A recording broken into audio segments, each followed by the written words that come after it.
इंसान आजकल केतरो परेशानी है हर एतबार सा, चाहे मुल्की एतबार सा हुजे, गोठ जे एतबार सा हुजे, या हर लिहाज सा। गोठ वाला भी परेशान, इलाके वाला भी परेशान, गली वाला भी परेशान, मोहल्ले वाला भी परेशान।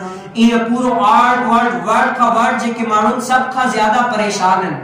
गाल चाहे परेशानी जी वजह चाहे कोई एड़ो त यानी गुनाह होंदो, कोई एड़ो त आखिर गुनाह सरजद क्यों होंदो न जे करे इंसान सभई जेके गुनाह में का वजह होंदी न किथे तक खराबी जरूर होंदी, जे करे माण्हू ये सब कुछ आहिनि गुनाह में आहिनि, मसरूफ आहिनि, सब कुछ परेशान है। को माली एतबार सा परेशान है, को जिस्मानी एतबार सा परेशान है, हर को परेशान है। वजह तमो उन्हनि खे ॿुधायो त वजह हज़रत सैयदना आऊं तव्हांखे ॿुधायां हज़रत सैयदना मूसा अलैहिस्सलाम जे दौर मुबारक में छा थियो। हज़रत सैयदना मूसा अलैहिस्सलाम जे दौर मुबारक में कहत पड़जी वियो, माल मवेशी छाए उञ पिया मरन, सफ़ा पानी न आहे, जेके माण्हू आहिनि उहे बि उञ था मरन, जेके माल मवेशी आहिनि उहे बि उञ था मरन, आहे ई न त पीअनि छा। त माण्हू दौड़ी आया, ऐ मूसा अलैहिस्सलाम अल्लाह का दुआ घुर त अल्लाह रब्बुल आलमीन बारिश बरसाए त असांजा माल मवेशी खेत इंसान सब कुछ है सब शादाब थी वञनि, माण्हू खान ताकि आबादी वधे ऐं माण्हू सब शादाब थियनि। हज़रत सैयदना मूसा अलैहिस्सलाम ख़बर है सभिनी माण्हुनि खे हज़ारनि जी तादाद आहे, सभिनी माण्हुनि खे जबल तरफ़ वठी वियो। हलो दुआ था करियूं, उते अल्लाह रब्बुल आलमीन असांजी दुआ क़बूल कंदो ऐं बारिश ॾींदो। हज़ारनि जी तादाद आहे, सभई माण्हू वञनि पिया उते। जॾहिं हज़रत सैयदना मूसा अलैहिस्सलाम दुआ कयनि, ऐ मौला ये सब कुछ जेकी कतार आई है, ये जमात आई है, एतरा माण्हू आया आहिनि, ऐं मौला का जे बीमारियुनि मां, का जी मुसीबत मां, गम मां, परेशानियुनि मां बेहाल आहिनि, ऐ मौला बारिश दे त सभई जन सुखी थी वञनि। त हज़रत सैयदना मूसा अलैहिस्सलाम के अल्लाह रब्बुल आलमीन ख़बर है ता नाराज न थिजो। हम ॿुधाए हिकिड़ो जीअं पंहिंजी ज़बान में ख़बर है छा था चवनि, त अल्लाह रब्बुल आलमीन हज़रत सैयदना मूसा अलैहिस्सलाम के फरमायो, ऐ मूसा अलैहिस्सलाम इन मजमे में ना पांजी जबान में अगर आऊं इन मजमे में ना को एड़ो चंडो आयो जेको नको तो पाण दुआ करे, नको तो यानी अल्लाह रब्बुल आलमीन जी तरफ अचे तो, नको ही तो तौबा करे। यानी ए मूसा अलैहिस्सलाम उन चंडे जे करे चाहे नको अल्लाह रब्बुल आलमीन मुसीबत खत्म करे, नको ही गम खत्म करे, सभई माण्हू मुसीबत में हुंदा।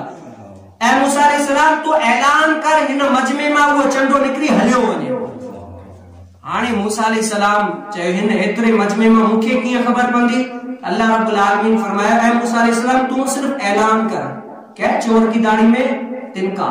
ऐ मूसा अलैहिस्सलाम तू सिर्फ ऐलान कर, वो चंडो पानी समझी विंदो तो वो चंडो आऊं ही है।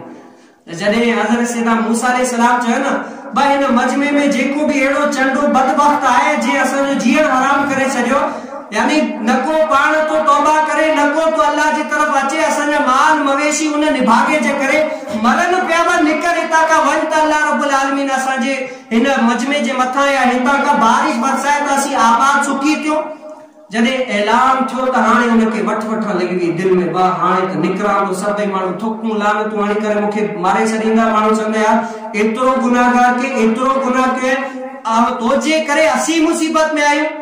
तो उन दिल में दुआ के मौला हम वडो मुसीबत में है, मौला हिन दफे बस माफ कर, इंशाल्लाह अगले मर्तबा तौबा भी करे तू, ताइब भी थिया तो ऐं बे मर्तबा गुनाह कोन कंदो।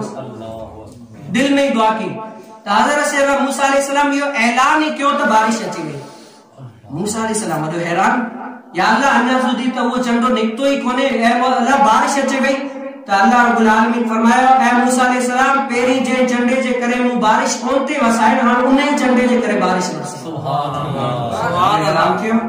ऐ मौला जे करे वसे ही कोन ते उनजे वसी में छा जे ले जे ऐ मूसा अलैहिस्सलाम दरअसल वो चंडो एड़ो नको पाण इबादत करे, नको ही तो तौबा करे, लेकिन हाने दिल में सच्ची तौबा कई है, चाहे हाने दिल में सच्ची तौबा कई है, मु उन जे करे कोन ते क्यों उन जा ऐब टके छडे, इन जे करे सबनी के आए बारिश दे छडे, बारिश बरसी गई। सुभान अल्लाह।